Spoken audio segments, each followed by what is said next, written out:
Seguimos con estas charlas y estas jornadas celebrando la persona y el personaje de Alejandro de la Sota, que, como sabéis, conforme a una propuesta realizada por el COAG, la Real Academia Gallega de Bellas Artes, dicho pleno, en sesión ordinaria celebrada el 1 de julio del 17, y en el plenario decidió elegir la candidatura de este arquitecto Alejandro de la Sota Martínez para la celebración de su Día de las Artes Gallegas en el año 2018.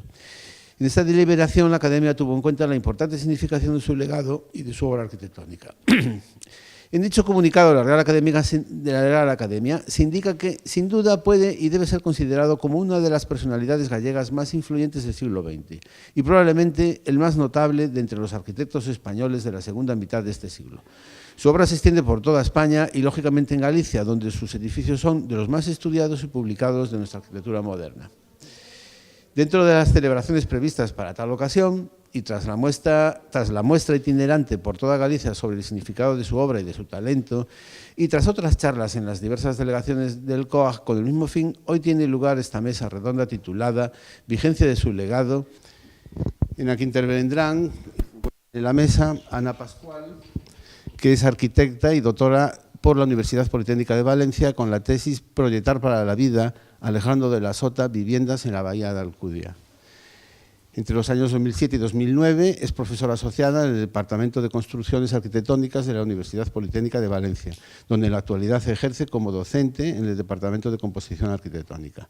Ha colaborado con la Fundación Alejandro de la Sota en la organización de sus congresos anuales y ha publicado diversos artículos sobre el mismo, centrados fundamentalmente en el proyecto de Habitar.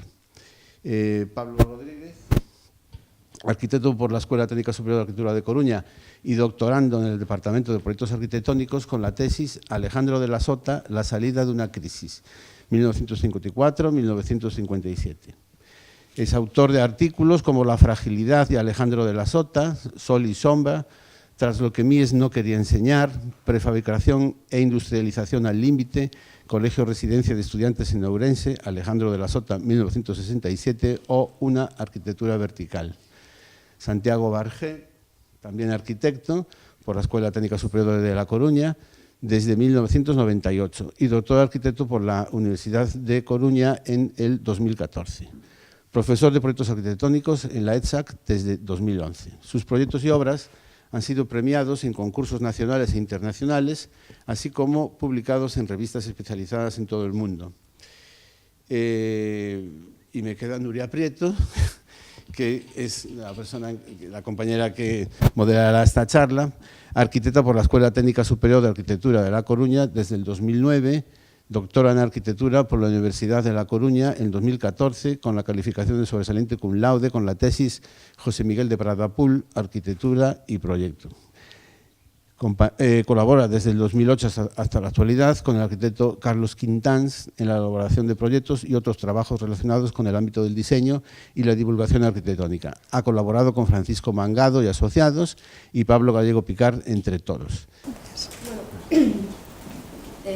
como me toca un poco moderar la mesa, empezaré yo también un poco porque realmente, como han comentado, yo no tengo una relación tan directa con Alejandro de la Sota a nivel de, digamos, de investigación o de trabajo, si bien sí que hemos realizado junto con Pablo y un grupo de investigación que tenemos sobre arquitectura industrial y arquitectura contemporánea algunos artículos. Entonces, a mí el personaje como tal y la temática de la que vamos a hablar hoy, que es un poco la vigencia del legado de Sota, me interesa más su actitud frente a la profesión y su actitud frente a las nuevas generaciones, arquitectos jóvenes que empezamos a trabajar y que nos estamos formando, porque bueno, los que componemos la mesa se nos puede considerar dentro de ese rango de arquitectos jóvenes. Entonces, yo no sé si la presentación... Entonces, en este sentido, voy a ser muy breve. La imagen, digamos, o la vigencia que para mí representa el personaje de Alejandro de la Sota es un poco la de pertenencia a una cierta familia arquitectónica, a una cierta manera de hacer la arquitectura. Si bien es cierto que Pradapul, que es el personaje del que yo hice la tesis, sí que guarda relación con Sota a través de la tesis doctoral, no hay una relación, digamos, a nivel arquitectónico, pero sí conceptual. De las cosas que más me interesan de él, quizás, es esa actitud que dice que ser arquitecto puede ser mucho, puede no ser nada. Esta frase tiene como mucha cabida, ¿no? Es decir, uno puede ser arquitecto y ser mucho si realmente tiene interés y una actitud firme sobre su profesión, o puede no ser nada si no entiende en qué consiste ser la profesión, ¿no? Entonces eso creo que es un... ¿Perdón? Sí. Creo que es una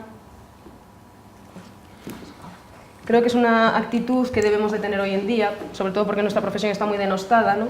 Entonces esto de que si eres arquitecto, mejor intentar ser algo que no ser nada, ¿no? Por otra parte, las imágenes que estoy poniendo son las de sus caricaturas, porque esta faceta que tiene de ser precisamente polifacético, de hacer varias cosas a la vez, de liberar la mente por vías que a lo mejor no son las propias del hacer arquitectura, humanizan una actitud que en una de sus charlas que hacía a jóvenes arquitectos decía que una arquitectura es buena cuando es razonable, ¿no? Entonces, este tipo de frases son aquellas que siempre te van quedando, al margen de entender su obra, al margen de coger una revista o de ir a visitar un edificio de él y entender los aspectos más técnicos que comentarán mis compañeros.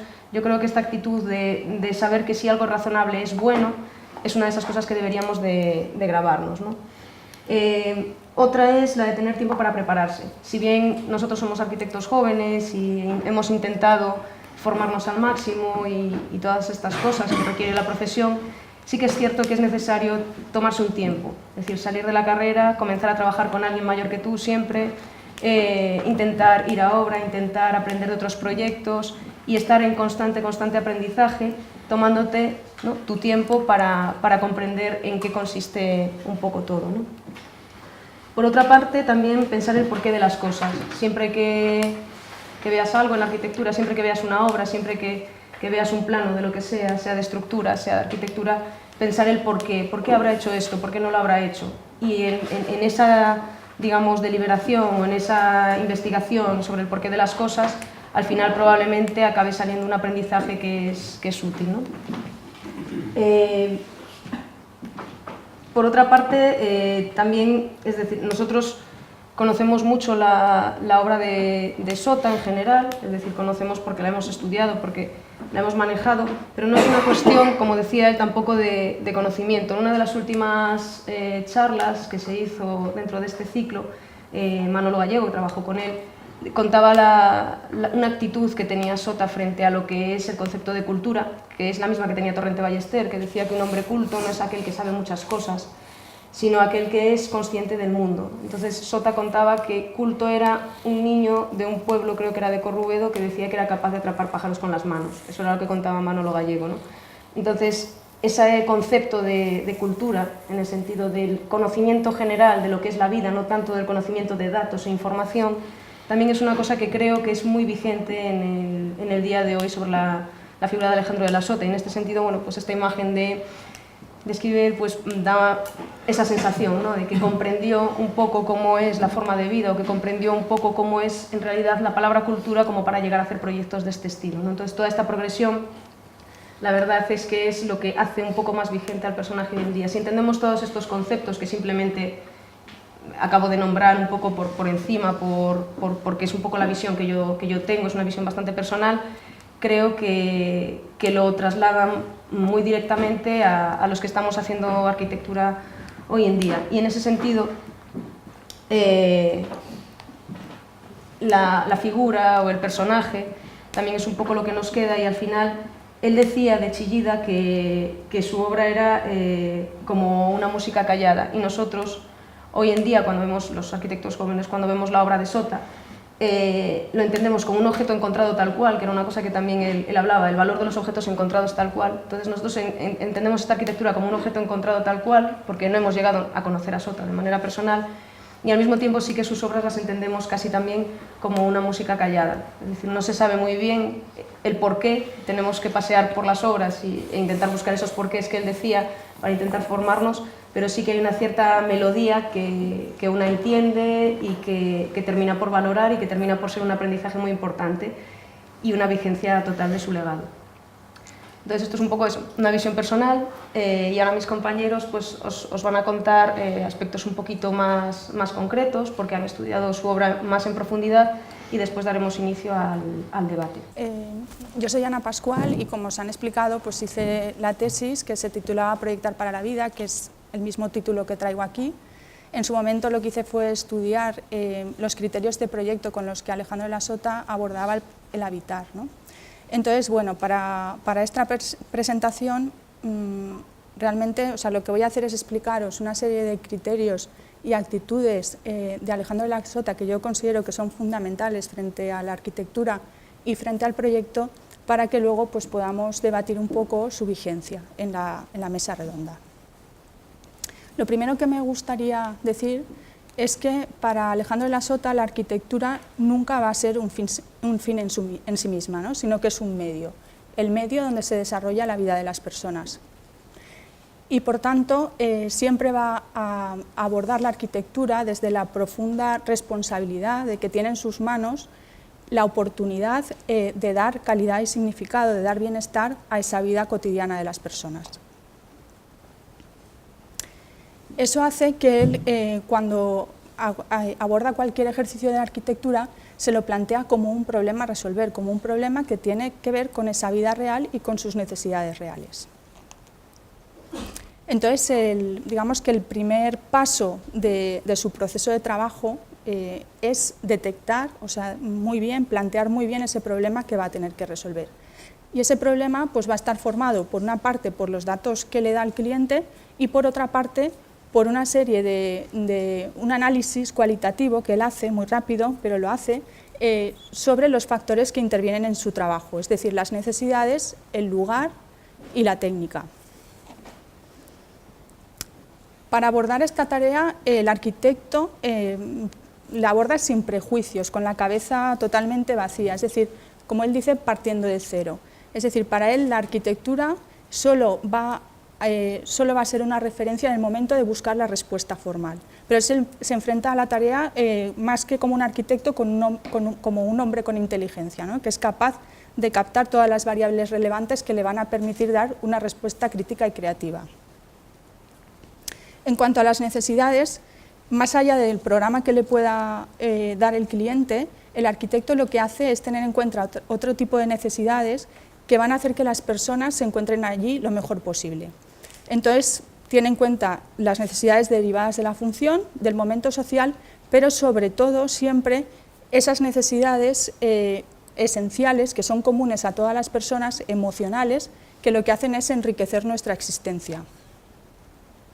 Como por ejemplo la necesidad que tenemos todos de sentirnos protegidos frente al medio, de tener recogimiento, intimidad, pero a su vez un contacto directo con la naturaleza, todos nos sentimos mejor al aire libre. También de contemplar el paisaje, si tenemos posibilidad de hacerlo, y de sentir un vínculo de pertenencia o identidad con un territorio y una cultura. O de disponer, por ejemplo, de ambientes gratos donde podamos desarrollarnos tanto individual como colectivamente. Desde el punto de vista del lugar, para Alejandro de la Sota todo el proyecto tiene que partir de un profundo entendimiento del medio físico y humano en el que se va a desarrollar la intervención. Para él podemos decir que cada lugar tiene un potencial que tenemos que aprender a escuchar y descubrir para después poner en valor a través de la arquitectura. De modo que la obra arquitectónica no solo ordene el lugar, sino que surja de una manera natural y espontánea de ese propio lugar. En este sentido, para el arquitecto, la arquitectura popular es un referente fundamental porque se trata de una arquitectura que está firmemente arraigada a la cultura y en la naturaleza del lugar y que además aporta soluciones que son muy sencillas, pensadas con sentido común y racionalidad constructiva. Y por último, la técnica. A diferencia de los procedimientos de trabajo habituales, para el arquitecto la solución de proyectos siempre tiene que ser inherente a sus medios técnicos. Entonces él lo que hace es analizar los medios disponibles para resolver de la forma más eficaz y directa el conjunto de necesidades planteadas. En este sentido, para el arquitecto, realmente los conceptos arquitectónicos nuevos que realmente contribuyen a un mayor bienestar normalmente surgen al relacionar necesidades y deseos reales con posibilidades técnicas actuales, hasta el punto de que para él esa experimentación de materiales siempre, el uso de la tecnología siempre encaminado hacia un mayor bienestar de las personas, va a ser la única vía de avance de la arquitectura. Y de ahí el carácter absolutamente experimental de su obra. Entonces, en este sentido, también me gustaría señalar el gran esfuerzo que hizo Alejandro de la Sota por orientar la arquitectura hacia otras ramas técnicas, hacia el trabajo anónimo en equipos multidisciplinares de investigación y hacia la unificación de esfuerzos y el proceso industrial. Bueno, una vez ha hecho ese análisis cualitativo y ha seleccionado teóricamente, para que nos entendamos, porque el proceso de ideación es mucho más caótico, ¿no? Las variables que intervienen en el problema, trata de buscar una solución. Para Alejandro de la Sota no hay arquitectura sin idea, entendiendo la idea como un concepto arquitectónico nuevo que resuelve el problema de forma ecuánime y de un solo golpe. Además, trata siempre de que esa solución sea la mínima imprescindible para resolver el problema planteado y que tenga un cierto componente de novedad y frescura que sea capaz de sorprender y de emocionar. Entonces voy a explicar ahora brevemente qué aspectos o qué criterios sigue a la hora de resolver los aspectos relativos a la función, a la relación con el entorno, la materialización constructiva y la forma y el espacio en esa solución arquitectónica. En cuanto a la función, el arquitecto ordena de forma clara las funciones, o sea, su objetivo siempre va a ser conseguir la mayor facilidad de uso de sus edificios. Además, proyecta con criterios de optimización funcional para conseguir el máximo disfrute del espacio y de flexibilidad de uso para dos cosas. Por un lado, para dar la mayor libertad de apropiación del espacio a sus habitantes y por otro, para permitir la adaptación de los edificios a sus exigencias cambiantes en el tiempo. Estos criterios también los aplica a sus piezas de mobiliario, que concibe como una prolongación más de ese espacio arquitectónico. De este modo, Alejandro de la Sota lo que trata siempre es de crear las mejores condiciones para vivir, dando muchas posibilidades de estar, pero siempre desde ese respeto a la libertad del usuario para decidir cómo quiere hacerlo. En cuanto a la relación con el entorno, el arquitecto habitualmente asimila y reinterpreta recursos esenciales de respuesta al clima de la arquitectura popular y para ello lo que hace es adaptarlos a las necesidades del momento, operando desde la abstracción y desde el empleo de nuevos materiales, hasta que logra un vínculo con la memoria que siempre es esencial y atemporal, una arquitectura en la que podemos decir que están presentes todos los tiempos verbales, presente, pasado y futuro.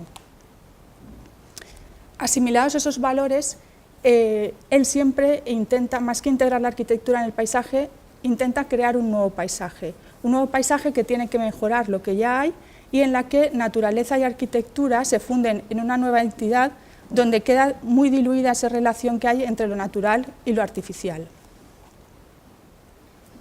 Y por último también el paisaje, para él, lejos de suponer simplemente un elemento de contemplación, dado que todos nos sentimos muchísimo mejor al aire libre, intenta que forme parte del propio espacio vital, mediante la fusión del interior y el exterior en un todo único. En este sentido es muy importante el trabajo que realiza con la topografía, que le permite encontrar la línea de flotación o la cota cero específica de los edificios, a partir de la cual se ordena la relación de las personas con el paisaje exterior. En cuanto a la materialidad constructiva, él lo que hace siempre es ordenar el medio con los mínimos recursos que le permiten resolver las necesidades planteadas. Y para ello utiliza los materiales más eficaces con la precisión de la necesidad real, ¿no? Sin concesiones a lo superfluo. Elegidos los sistemas, el arquitecto busca la emoción a través de la construcción, utilizando esos materiales con naturalidad, sensibilidad y sutileza. No en vano él siempre habla de que para él la arquitectura es la construcción con alma, ¿no? La construcción, o sea, la arquitectura casi como construcción, pero con ese componente de sensibilidad. Y en la elección de esos materiales, progresivamente va tendiendo a seleccionar materiales de montaje en seco y ligeros, ¿no? Porque le permiten minimizar en esa búsqueda de bienestar el esfuerzo que supone el hecho constructivo y además busca una arquitectura que interfiera lo mínimo posible en la vida de las personas y en su relación con la naturaleza. Estos materiales es muy importante porque le permiten dar a la arquitectura, frente al sentido de permanencia, las cualidades de la vida, de contingencia y cambio, porque llevan en su propia esencia, digamos, la idea de transformación. Entonces, frente a esa arquitectura que produce una degradación permanente del territorio, Alejandro de la Sota va atendiendo a una arquitectura que lo que busca es dejar la mínima huella sobre el territorio. Él siempre hablaba de que la arquitectura debe legar al futuro, no debe legar huellas, sino ideas. En cuanto a la forma, la obra de Alejandro de la Sota se caracteriza siempre por una contención formal exterior que está muy ligada a una idea de bienestar que tiene que ver con pasar desapercibido, ¿no? Y esa contención formal exterior contrasta mucho con los ambientes interiores, que son absolutamente vitales, cálidos, sutiles y delicados. Y es que para Alejandro de la Sota resulta esencial crear un ambiente. Rara vez nos va a hablar de espacio, siempre él habla de ambiente, porque es un término que va mucho más allá de una geometría abstracta para implicar al sujeto, a sus sensaciones, emociones y recuerdos. Y en este sentido, un aspecto muy importante de su manera de abordar la arquitectura es que él se mete absolutamente en la piel de los usuarios y va pensando su arquitectura poco a poco a la vez que habita en sus espacios, ¿no? Y de este modo es simultáneamente arquitecto y usuario sensible de su propia obra. Porque para el arquitecto, digamos que la obra de arquitectura solo va a cobrar pleno sentido a través de esa experiencia vital de los habitantes y de las emociones y comportamientos que en ellos genera, ¿no? Tiene, por tanto, un componente antropológico muy importante porque es una obra de un ser humano para otro ser humano. Después, ese proceso de ideación de sus proyectos suele concluir con unos prototipos, es decir, habitualmente concluye prototipos porque él no concibe la arquitectura para resolver un problema particular, sino que siempre aspira a resolver un problema general. Entonces, esas soluciones pueden ser extrapolables a situaciones análogas para producir una mejora general de la calidad de vida que va más allá de los futuros usuarios. Es decir, que siempre plantea la arquitectura como un servicio útil a la sociedad en general y, por tanto, la escala del problema siempre se amplía y adquiere una dimensión mucho más trascendente. Y ya para terminar, me gustaría decir o subrayar que la manera,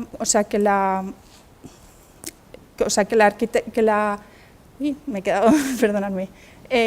Me gustaría decir que su arquitectura responde a una manera muy particular de entender el mundo y sobre todo la vida, su vida. De manera que no solo da a la arquitectura las cualidades de la vida, de contingencia y cambio, sino que también le da las cualidades de su propia vida, es decir, aquellos valores que él ha hecho suyos para dar sentidos a su existencia, como puede ser el respeto a la naturaleza y las personas, la discreción, la fragilidad, la exquisitez. Una arquitectura para la vida que, como ella, está llamada a desaparecer, para que al final solo quede lo esencial y lo importante, es decir, su pensamiento, sus ideas. Voy a hacer una breve introducción de un trabajo de investigación que inicié con mi tesis doctoral sobre el Gobierno Civil de Tarragona y la restauración del patrimonio arquitectónico moderno. Una de las partes se centraba precisamente en la restauración de esta obra, ¿no?, realizada por Ginás y Sota. En el capítulo 6 de la tesis exponía una investigación que luego desarrollé posteriormente en un artículo, que era la conexión y vigencia de la obra de Alejandro de la Sota en la actualidad, ¿no? Entonces, recogía una serie de ejemplos del panorama arquitectónico contemporáneo en Galicia, que de alguna manera recogían el relevo y establecían conexiones para mí evidentes, ¿no?, entre la obra de Sota y estas 4 obras, ¿no?, que voy a comentar brevemente. Son 4 obras, como he dicho, realizadas en Galicia. 2 son de discípulos de alguna manera directos, ¿no? Una es de Manolo Gallego, la otra es del estudio Noguerol y Díez, que si bien no trabajaron en el taller de Sota, sí que han tenido relación y lo consideran obviamente un maestro y de alguna manera pues adoptan su actitud y su manera de entender la arquitectura. Y luego las otras dos obras, que son el Centro de Estudios Musicales de Antón García Abril, que es un arquitecto madrileño ya de una generación posterior, pero que realiza esta obra en Santiago de Compostela.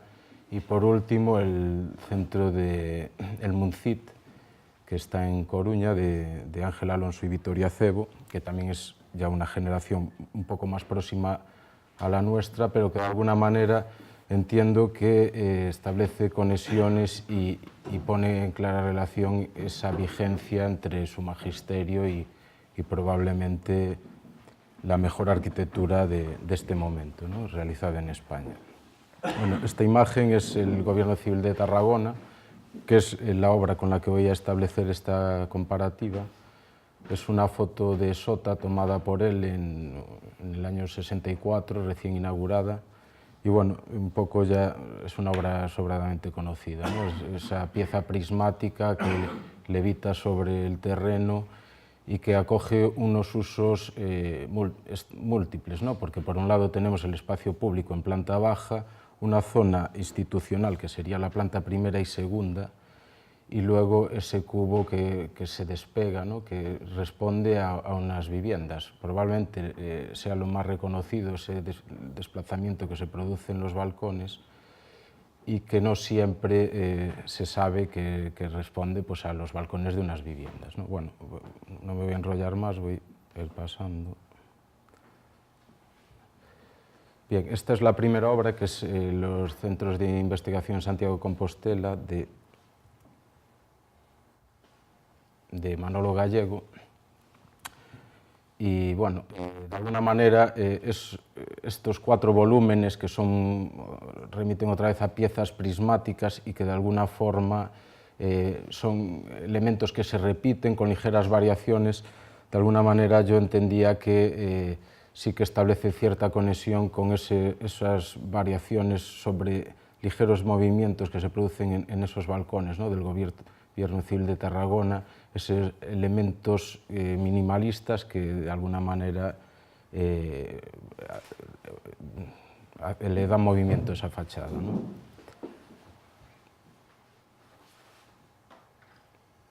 Aquí vemos, a la izquierda estamos viendo los 3 balcones, ¿no?, del Gobierno Civil de Tarragona. No son exactamente las mismas dimensiones, pero sí que responden a una manera de introducir la luz en el interior de las viviendas, ¿no?, con ese recogimiento, ¿no?, de la fachada de vidrio hacia el interior. Y esa relación que se establece ya en el tratamiento prácticamente epitelial, ¿no?, porque en ambos casos estamos hablando de piedra natural.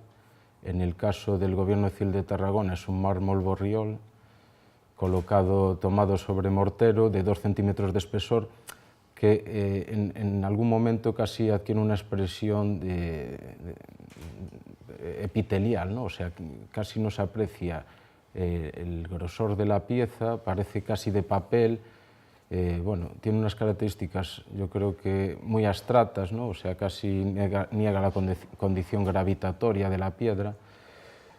Y esto yo creo que lo repite directamente Manolo Gallego en los centros de investigación, ¿no? Ahora entraré un poco más en profundidad. O ese tratamiento de la pieza prismática que en algún momento se le sustrae o se le elimina parte de la pieza, y como en el Gobierno Civil de Tarragona, pues esos ligeros movimientos, esas sustracciones, esos encajamientos, ¿no?, de piezas prismáticas o encajes generan, pues, un volumen claramente reconocible, pero con relación a las manipulaciones, ¿no?, geométricas y abstractas, ¿no? Lo vemos otra vez en planta, ¿no?, como a través de de una malla ortogonal y prácticamente regular, luego, pues, se producen esos ligeros retranqueos, manera de compartimentar que adquiere cierta libertad, ¿no? donde Sota se desliga un poco de esa estructura rígida y manipula pues, con un poco más de libertad, ¿no? Los interiores. La foto de la derecha sería el edificio de los centros de investigación de Manolo Gallego y vemos un poco un esquema similar, ¿no? En cuanto al tratamiento de la estructura ortogonal y cómo luego se produce una manipulación de la geometría en cuanto a la parte posterior, ¿no? Con ese ligero retranqueo. Bueno, aquí vemos un poco lo mismo, perdón. En cuanto al tratamiento de la piedra, ¿no? En ambos casos son piedras del lugar, el mármol Borriol es de la zona de Tarragona y en el caso de Manolo Gallego es el granito del lugar, aunque estamos hablando de piezas, en el caso de Sota, de 40 por 40 centímetros y en el caso de Manolo simplemente llegan hasta piezas de 2 por 2 metros y la utilización de una tecnología completamente distinta, los resultados plásticos o compositivos son semejantes, ¿no? O sea, aquí tenemos la imagen de las dos obras, ¿no? Como en la parte de la izquierda es la de Sota y en la de la derecha es la de Manolo Gallego, ¿no? Y como prácticamente el vidrio se coloca a coplanar a la propia fachada, casi se niega la carpintería, la parte fija de la carpintería queda oculta y únicamente aparece el perímetro, ¿no? de la parte móvil.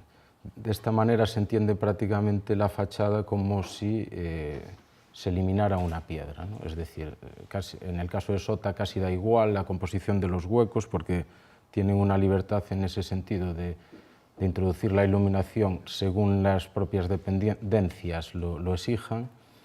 Y entonces es una no composición, ¿no? Directamente no le importa cómo puedan colocarse esos huecos porque son directamente sustracciones, ¿no? Eliminaciones del aplacado de piedra. Manolo Gallego es distinto, ¿no? Porque utiliza pues, ya una composición mucho más de los huecos acorde al propio despiece, ¿no? Del granito, pero sí que vuelve a tener ese tratamiento casi como de fachada de papel, ¿no? Entendiéndose que es una fachada de piedra, ¿no? Sí que hay una diferencia en cuanto al tratamiento, al avance tecnológico, ¿no? Estamos hablando de pieza de mármol tomada sobre hoja de ladrillo con mortero, y en el caso de Manolo Gallego pues ya se produce el avance tecnológico que es la fachada transventilada, ¿no? Pero en ambos casos vemos estas similitudes, ¿no? De ocultación de la parte fija, únicamente queda vista la parte móvil de la carpintería, de manera que prácticamente desaparece, ¿no? Y es un poco un planteamiento similar, ¿no? Lo mismo, otra similitud, ¿no? o conexión que yo veía es, por ejemplo, en el tratamiento de las fachadas posteriores, ¿no? Cuando se produce esa sustracción sobre el volumen prismático, aparece una diferenciación clara en cuanto al material. En este caso, en la pieza de la derecha vemos cómo se utiliza el aluminio, el muro cortina de aluminio, y en el caso de Sota, en la parte posterior del gobierno civil, pues aparece esta galería de hierro, en este caso, pero que claramente se diferencia, ¿no? En cuanto al resto del tratamiento volumétrico del edificio, ¿no?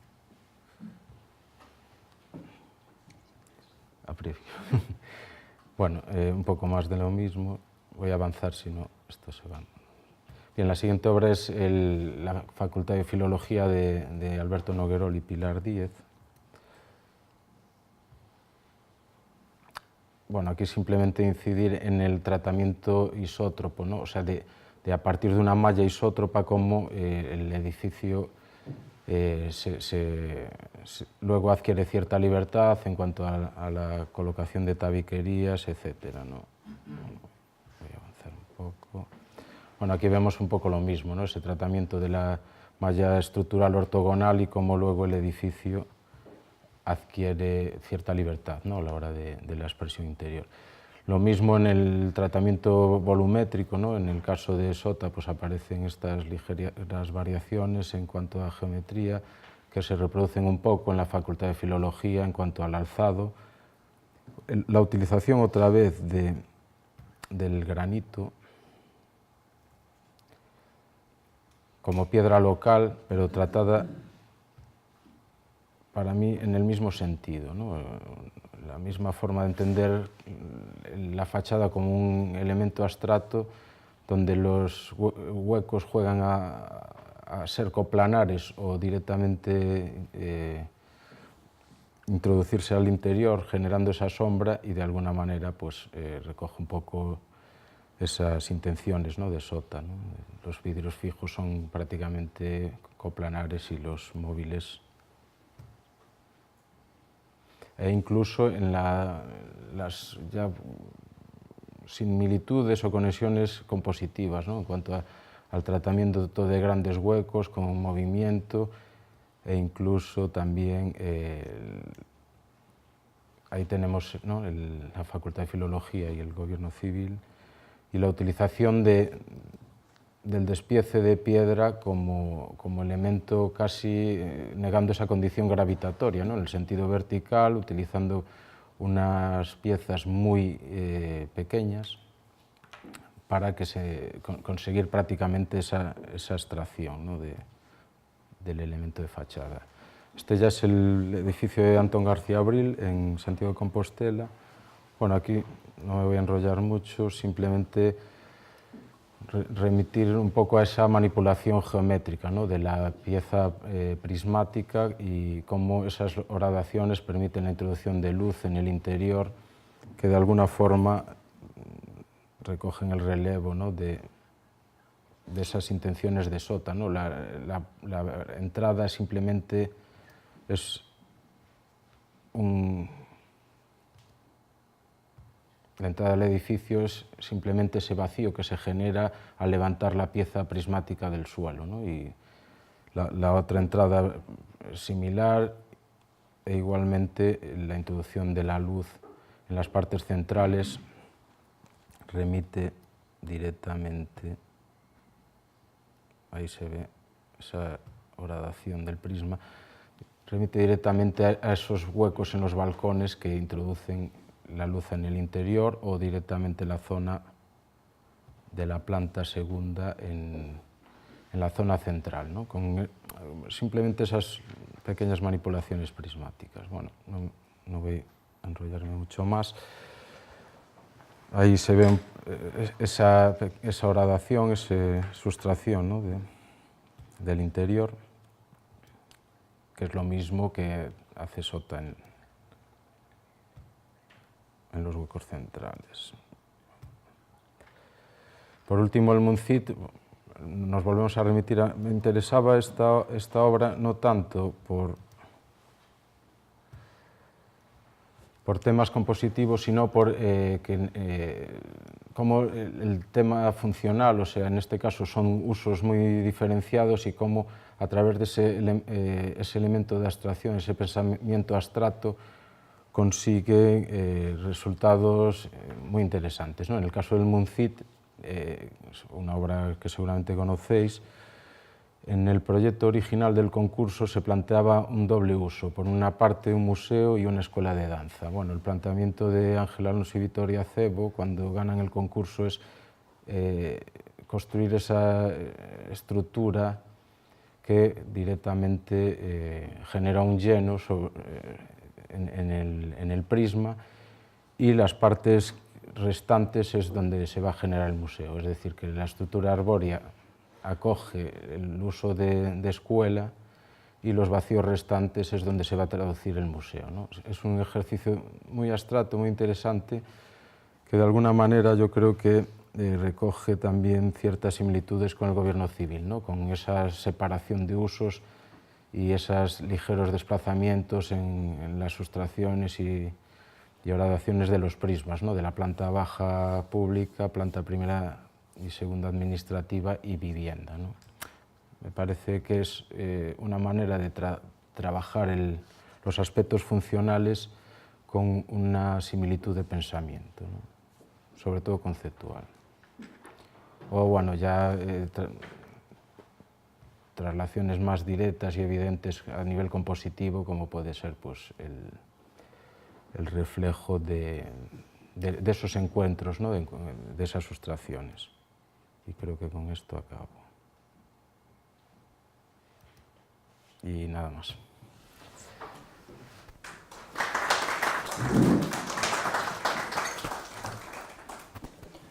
Bueno, agradecer en un primer momento al colegio la invitación, ¿no? Para venir a hablar de un tema de investigación que estoy desarrollando.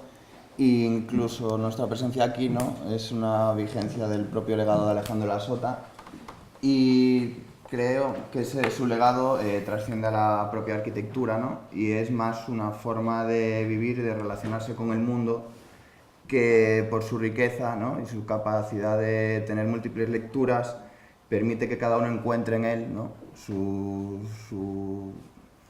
atractivo, su evocación, ¿no? A nivel profesional, y luego también como planteamiento y posicionamiento profesional y de vida. Hace unas semanas se ha realizado un día, ¿no? En el RIBA, en Londres, dedicado a este arquitecto, Alejandro de la Sota, que implica que a nivel internacional su obra está siendo también reconocida, ¿no? No hay como él decía, ¿no? No hay arquitectura sino problemas que resolver. Creo que no es una moda, ¿no? El planteamiento que hace Alejandro de la Sota de cómo entender, ¿no? De la vida, que es una forma de ser y un posicionamiento frente al mundo. Este es uno de los puntos que yo estoy tratando, ¿no? En mi investigación, que es entender lo que sería como la caja negra, ¿no? ¿Qué tiene, ¿no? ¿Cuál es esa caja negra de Alejandro de la Sota? Que, como bien en este dibujo se entiende, entra una serie de condiciones del lugar, de la arquitectura, y el arquitecto es el que anónimamente, ¿no? Transforma esas condiciones, ¿no? Esos planteamientos, y genera una respuesta, una solución a un problema, ¿no? Que se le presenta. Y entonces lo que yo estoy intentando, ¿no? Es descubrir qué sucede, ¿no? En esa caja negra, cuáles son los valores, ¿no? Los principios, la ética, ¿no? Y la coherencia que existen detrás, ¿no? de esas respuestas. Porque la arquitectura, como la entiende Alejandro de la Sota, es indefinida en su origen, no tiene una concepción como de moda, ¿no? Sino que es indefinida, es una niebla de ideas que lo que hace es que ante muchas posibilidades diferentes, ¿no? La idea, por gravedad, ¿no? Como si fuese una plomada, la idea del proyecto guía un camino, ¿no? Marca una dirección en la que el resto de decisiones del proyecto se subordinan a ella, ¿no? Y con una naturalidad, la solidez del concepto, ¿no? De la idea del proyecto tiene un rigor, ¿no? Y que acaba como vertebrando, ¿no? La solución del proyecto como el propio valor del mismo. La arquitectura es, al final, pues es una imagen que él utilizaba en clase, ¿no? Como ejemplo de objeto tecnológico. La arquitectura es la máxima precisión, ¿no? La fragilidad y con la máxima intensidad posible. Es con la mínima materia el resultado limpio, ¿no? En el momento en el que se consigue un objeto en el que no existen añadidos, ¿no? No existen crustáceos, no existen anexos, sino que el proyecto es con la mínima materia se consigue unos resultados, ¿no? Un proyecto que por su propia elocuencia, ¿no? Tiene la capacidad de transformar los hábitos y el comportamiento de las personas. Y la esencia de la arquitectura, ¿no? Igual que esta imagen, ¿no? La esencia del jarrón no está en su envoltorio, sino el vacío que crea en su interior, ¿no? Es justamente llegar al límite de la nada. O sea, la arquitectura es crear un espacio, un ambiente donde se da soporte a la vida. Una de las características, ¿no?, que también se pueden observar en la obra de Alejandro de la Sota es este tema, ¿no?, de la vinculación de elementos contrapuestos, ¿no?, lo ligero con lo pesado, como hemos visto en algunos proyectos que ya se han mostrado, ¿no?, las zonas de noche y de día, ¿no?, y cómo el llegar a unificar estos conceptos es el propio valor del proyecto, ¿no?, es donde reside la solución, ¿no?, el genio, ¿no?, la maestría, ¿no?, del arquitecto.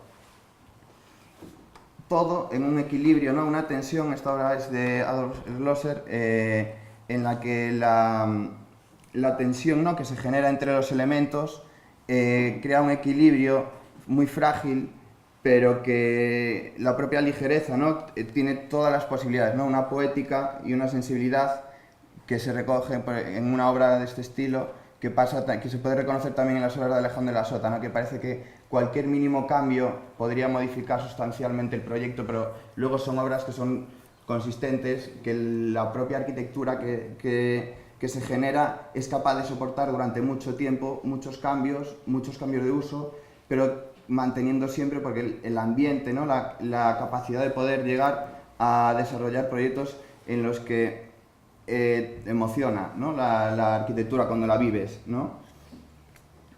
Entender también el lugar en el que se desarrollan los proyectos.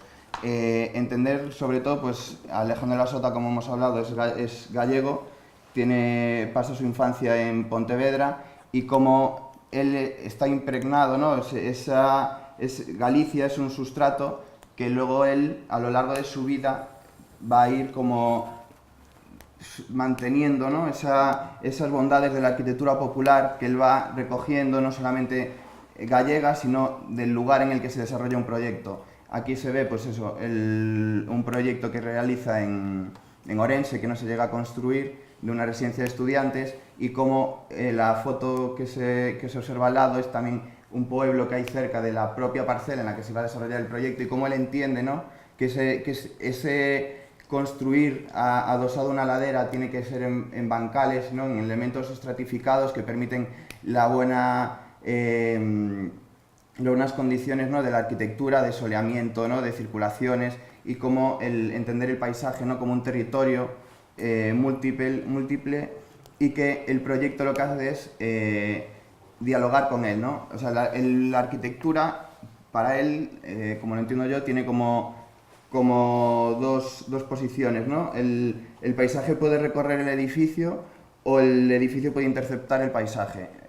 Aquí se puede ver, ¿no?, lo que comentaba Ana de la línea de flotación, de cómo el edificio, él analiza, ¿no?, las condiciones del lugar, analiza su pasado, su presente y su futuro, y aquí vemos fotografías que prácticamente son actuales, y cómo la arquitectura está colocada en ella de maneras muy distintas, porque el arquitecto lo único que hace es, como hemos visto, ¿no?, como esa caja negra, es entender el lugar, las condiciones, y no es una obra de un arquitecto, sino que es solucionar un problema con unas condiciones determinadas.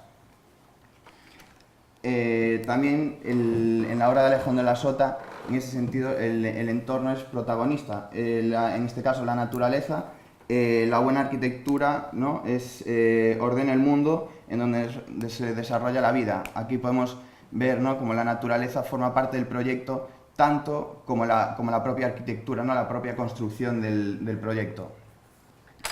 Y aquí, como vemos, es una fotografía de la obra a punto de terminarse, del Gobierno Civil, como la arquitectura incluso es capaz de adelantar, de Alejandro de la Sota es capaz de adelantar el momento urbano en que se va a consolidar, ¿no?, en el futuro. Es capaz de adelantar, no sé, a mí me gustaría, pues luego en el debate, hablar si es el propio edificio el que acaba condicionando, ¿no?, el resto de edificios que se completan en esta rotonda, o si es el edificio que se adelanta, ¿no?, y ya hace una solución en la que aquí, como podemos ver, la fachada es completamente abstracta hacia la rotonda, hacia el lado de la izquierda. En cambio, el edificio se muestra, ¿no?, todos los usos se muestran en los costados, porque él entendía que la arquitectura no era un elemento terminado, ¿no?, que era un elemento que tenía que expresarse y tenía que, de una manera natural, ¿no?, responder tanto al uso como al lugar, como a todos los condicionantes de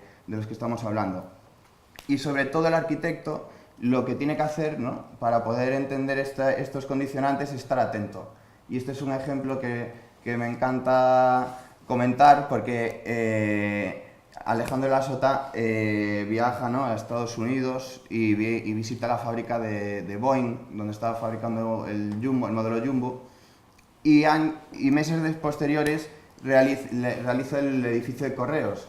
Y entonces el planteamiento que no es implementar las nuevas tecnologías, es exigir avances a la industria, ¿no?, que en ese momento en la arquitectura no existía, ¿no?, hoy en día sí que existe, pero exigir a la industria desarrollar tecnologías que se utilizaban en otros campos y cómo él las podía implementar en la arquitectura. Entonces, en este momento, ¿no?, el planteamiento de esa caja negra sería como él no entiende la tecnología como un elemento al que acudir para solucionar un problema de un edificio, sino implementarlo desde un primer momento como una parte más de proyecto en el propio edificio. Y entonces solucionar con un mismo panel, ¿no?, colocado de una manera o de otra, en este caso el panel con la chapa Robertson, un panel sándwich, como ese propio panel acaba como incluso siendo parte identificativa del edificio. Y sin olvidar que el uso de la tecnología, al final esta ventana, que es un mirador, ¿no?, en el edificio de Salamanca, debe, ante todo, de ser un soporte para la vida, ¿no? Es un soporte en el que lo que tiene que hacer es mejorar las condiciones de vida de las personas, ¿no? Esta ventana pues es una ventana que él comentaba, ¿no?, mirador, que es en la que se podía asomar cualquier persona y mirar a la calle. Este edificio es un edificio urbano, entonces él entendía que lo importante es dar soporte a la vida. En el momento en la década de los 50, 60 y a lo largo de toda su carrera se realiza un cambio de paradigma, que es el momento en el que la industria y la artesanía se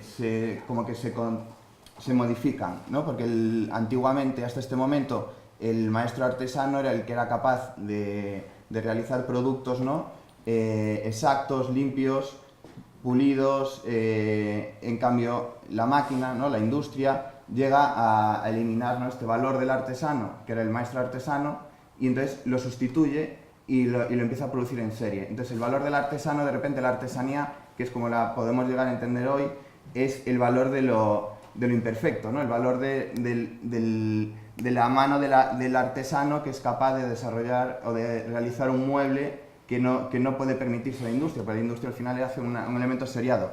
Y por ejemplo aquí vemos la barandilla del Gobierno Civil de Tarragona, que es una chapa de cobre que hoy en día, si la queremos fabricar, bueno, pues entendemos que es una plegadura de una chapa, pero en este momento la industria no tenía los medios para poder fabricarla y Sota la tiene que realizar con un artesano. Incluso también los prefabricados de la vivienda de la Casa Varela son unos prefabricados que a día de hoy se utilizan muy en la construcción, pero que en ese momento no se habían utilizado, ¿no?, en este tipo de proyectos como una vivienda. Como ya he comentado, ¿no?, la arquitectura tiene que ser anónima. La arquitectura, como la entiende Alejandro de la Sota, es una arquitectura en la que el autor lo que hace es solucionar problemas. Estos 4 proyectos son contemporáneos, o sea, los estaba desarrollando al mismo tiempo. El arquitecto no impone nada, no impone un criterio, enriquece el proyecto. La arquitectura, como la entiende él, ¿no?, la arquitectura es de verdad. Entonces la arquitectura responde a una utilidad general, ¿no?, del edificio. Sobre todo luego lo que sí que se reconoce, ¿no?, en la obra de Alejandro de la Sota es el no manosear la arquitectura. Entendiendo esto, no es una arquitectura limpia en la que está todo terminado y todo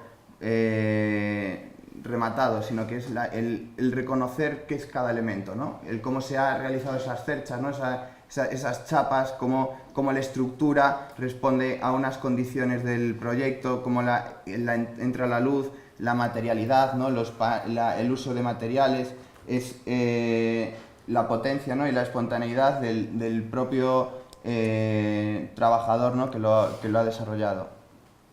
Y cómo él lo que hace es al final establecer una serie de espacios que dan una continuidad espacial a los proyectos, en lo que el espacio es fluido, ¿no? Y el fondo siempre suele ser o el paisaje o la luz, ¿no? Es unos proyectos, por eso guarda tanta vigencia, porque al final él lo que trabaja son en condiciones, por decirlo así, ambientales, ¿no? Del ambiente que se crea con la arquitectura. Aquí vemos, ¿no? De esto mismo, cómo la relación, ¿no? El espacio, entre los espacios interiores y exteriores, la naturaleza, el uso, ¿no? Es un contenedor del tiempo de las personas, ¿no? De la vida de las personas. Luego, uno de los elementos, ¿no? Siempre nos cuenta que es más divertida, ¿no? Eran con las barandillas, con esta serie de elementos, ¿no? Que es como esta silla tumbona o esta mesa que es un tablero plegado en la pared. Como esta serie de elementos lo que conseguían era crear una respuesta a unas necesidades, ¿no? y una serie de condiciones, pues, de espacios que se pueden reutilizar de diferentes maneras, ¿no? Cómo ese propio espacio, ¿no? En el que está la mesa, pues la mesa plegada se puede convertir en un salón o de repente es un comedor, ¿no? Cómo la arquitectura puede adaptarse, ¿no? Según las necesidades a las personas, ¿no? Y a la vida. Y una de las cosas más importantes, ¿no? Que tiene su arquitectura es que no se separa de la propia vida, ¿no? Él con Sarah Rius y sus 7 hijos, y cómo el soporte de su familia, ¿no? Y la figura incluso de la mujer, ¿no? Que entendía el genio, ¿no? la maestría que tenía el profesional, tanto Alejandro de la Sota como arquitecto, que ella entendía, ¿no? El sacrificio en ese sentido, ¿no? que implica, y la renuncia que implica a nivel profesional el crear unas arquitecturas, ¿no? Desarrollar una serie de proyectos como los que estamos viendo, que son proyectos que implican una serie de renuncias por parte del propio autor, ¿no? que le realizaba como más, le convertía en una figura, ¿no? Como incómoda a la hora de recibir encargos, ¿no? y de continuar su vida profesional, ¿no? La arquitectura al final es una proyección, como aquí vemos, ¿no? De la vida misma. Este proyecto, pues, es el aquí en Pontevedra, y como el espacio exterior, el interior y aparte el desarrollo, ¿no?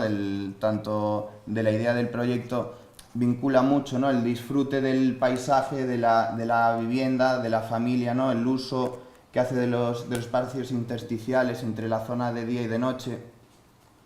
Al final es una posición frente al mundo, ¿no? Es una posición frente a la vida, ¿no? Observando, estando atento, subversivo, como ya se ha comentado en algunas conferencias que se han recogido en este ciclo, y todo sin dar respuestas evidentes, ¿no? Siempre dejando caminos intuidos, ¿no? de investigación, que al final lo que demuestran es su actitud heroica de búsqueda a la hora de solucionar un proyecto. Esta imagen es una de las imágenes más impactantes, ¿no? Que pueda haber. Hay que pensar España en el año 60, que es cuando se realiza este pabellón, que es el Gimnasio Maravillas, y hay que entender, ¿no? el valor, ¿no? Que hay que tener para desarrollar un proyecto de utilizando por ejemplo, una estructura metálica como se desarrolla en este proyecto en un momento, ¿no? Contemporáneo a él, muy complicado, ¿no? Pero al final, hablando de vigencia, esto es una cita de Paco Alonso, que es un colaborador de él, que viene a decir, ¿no? Que por qué hace falta una nueva sensibilidad, o quizás la misma vieja y primitiva de siempre que se da en la sabiduría natural y ancestral, ¿no? Que es al final la vigencia de Alejandro de la Sota no es otra más que la sabiduría, ¿no? El conocimiento, o sea, la sensibilidad educada, ¿no? Lo que era la cultura de solucionar un problema de la forma más natural posible. Y no sé.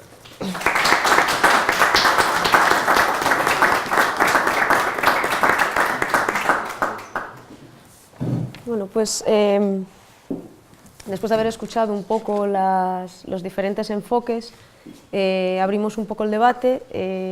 Les invitamos a participar en cualquier momento. Yo voy a iniciar con una serie de preguntas y notas que he tomado de lo que habéis comentado y bueno, pues empezáis a hablar entre vosotros y, como digo, vamos llevando un poco el tema.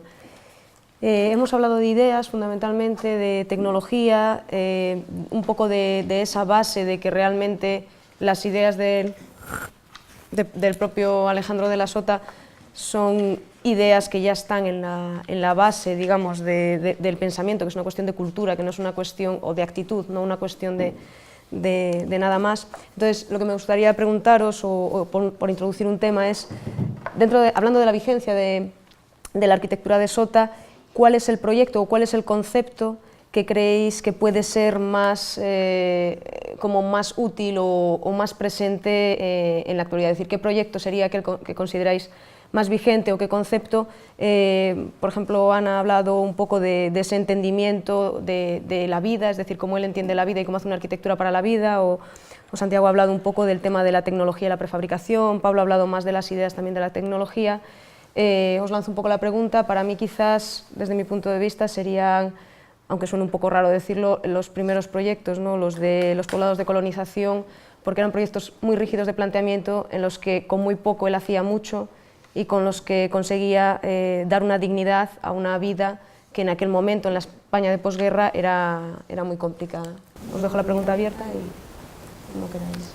Vale, o sea, yo no... me parece que la vigencia de Alejandro de la Sota no es un proyecto, es una actitud, ¿no? Lo que estamos diciendo todo el tiempo. Cómo resuelvo problemas de las personas haciendo uso de los medios técnicos inherentes al momento y con los recursos que me ofrece el entorno, ¿no? Entonces, yo no me voy a quedar con un proyecto, sino me quedo con esa idea y con la idea de que él, sobre todo, tiene como muy interiorizadas esas necesidades esenciales de las personas, de organizar las funciones vitales, lo que he dicho, de estar en contacto con la naturaleza, es decir, entender que todo lo que queremos las personas en este mundo es estar bien, ¿no? Y a partir de ahí, ¿cómo hago yo para que estas personas estén bien? Contribuyo a esa necesidad esencial que decía Ortega y Gasset que tenemos todos de estar bien, ¿no? Y entonces me parece muy importante entender que hace o sea, que él se centra mucho en esas necesidades que son atemporales, que son comunes a todos, y que en función de las condiciones del encargo van tomando un determinado concepto arquitectónico, ¿vale? Esa es la idea, atender esas necesidades que son comunes, y eso es lo que hace que su vigencia sea permanente, que nos siga emocionando su arquitectura, porque él se centra en aquello que es esencial, esas necesidades que las tenemos todos, ¿no? De sentirnos arraigados a un lugar, y entonces hacer que esa arquitectura, que a través de esa experiencia en la arquitectura sintamos ese vínculo con la memoria, con el paisaje, o sea, potenciar todo aquello que tiene que a nosotros nos produce bienestar. Y sabiendo eso, que todo proyecto empieza por una necesidad y entender bien la necesidad, eso le va generando muchas ideas arquitectónicas distintas. Entonces prefiero quedarme con esa actitud y no con un proyecto en concreto. Si me tengo que quedar con alguno, me quedo con Alcudia, porque hice yo la tesis, es como el final de un camino donde de alguna manera llega a la sencillez sencilla, ¿no? A la máxima abstracción. Todos esos principios que están desde los poblados de colonización van de alguna manera depurándose, sintetizándose hasta llegar a la máxima abstracción con Alcudia, ¿no? Que es, bueno, voy a decir aquí una cosa, y de alguna manera él pensaba que decía, los próximos arquitectos serán los meteorólogos, ¿no? Porque él siempre pensaba pues, que como mejor estábamos era el exterior en contacto con la naturaleza, y su obra es cómo consigo yo la mínima piel que me permita estar en ese absoluto contacto. Entonces entendía casi como que el último estadio de evolución era como un microclima que permitiera a las personas simplemente habitar ahí, o sea, en la naturaleza, ¿no? Entonces, digamos que es la misma esencia de los poblados de colonización llevada a la máxima abstracción. Y su ideal hubiera sido hacer una casa de cristal casi, ¿no? Pero... Sí, yo estoy totalmente de acuerdo. O sea, creo que casi lo más interesante de Sota es cómo remite a elementos atemporales, o sea, incondicionales de la arquitectura que son ajenos a modas, ¿no? tenemos coetáneos al propio Sota, grandes maestros, sin duda, pero yo creo que lo que mantiene su actitud y su vigencia es que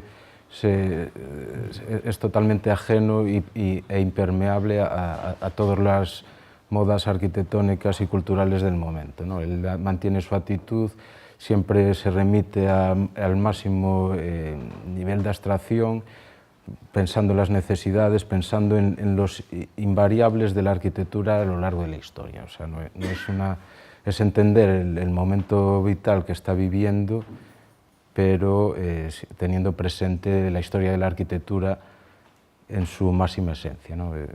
Obviando todas las modas, ¿no? Muy ajeno a todo este elemento que le llega a imponerse una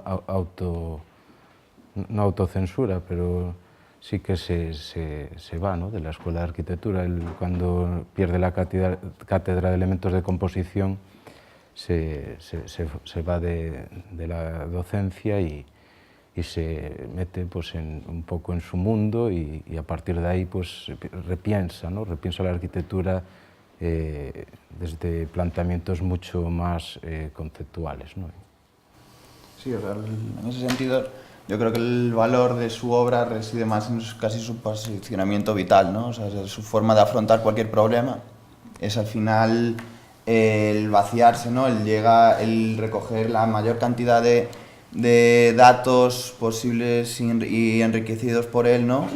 Y luego a la hora de analizarlo, pues acabas aprendiendo, ¿no?, que al final el vaciarte y afrontar un problema como si nunca se hubiera solucionado, ¿no?, buscando nuevos caminos o caminos que a lo mejor antes no se habían planteado, pues plantearlos y de una manera como entendiendo que la arquitectura es una profesión muy seria, ¿no?, siempre muy comprometido con el proyecto y sobre todo pues con el resultado a la hora de plantearlo, ¿no? No tanto a lo mejor en obra, ¿no?, como cuentan muchos colaboradores de él, sino más en la forma de entender que la arquitectura al final es reflejo, ¿no?, de una era, ¿no?, que está de una época en la que se construye y que el arquitecto no debe de ser, debe estar atento, ¿no?, a esa abstracción, ¿no?, a ese entender que es solucionar un problema